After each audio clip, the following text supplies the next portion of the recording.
ఏడ్చుకుంటుంటావా చెప్పు? గిట్లా ఏడ్చుకుంటుంటే నీ ఆరోగ్యం ఖరాబ్ కదా. మరిదికి గిట్లా అవుతుందని అనుకున్నామా?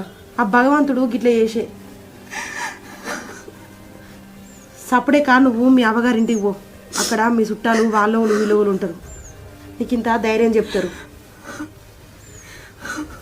అయినా వాళ్ళు కూడా ఎన్ని రోజులు అని చెప్తారు చెప్పు? నువ్వు పొద్దు ఓడిచే కాడు ఉన్నావు చెల్లె.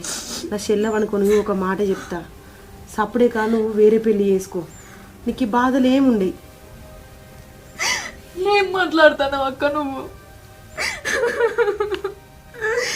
మీ మధ్య చనిపోయి 15 రోజులు కూడా కాలే, నీ నోటికి వేరే పెళ్లి చేసుకోమని మాట ఎట్లా వస్తుంది అక్క?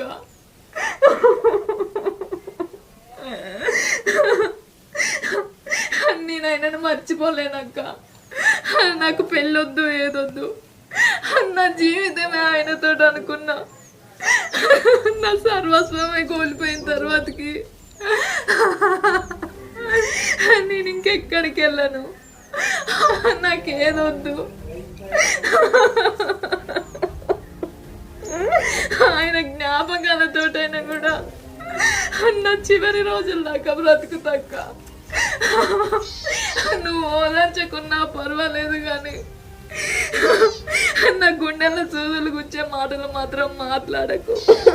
నేను చెప్పేది కూడా నీ మంచికే కదా లక్ష్మి, గట్లెందుకు అనుకుంటాను? ఏం మంచి అక్క?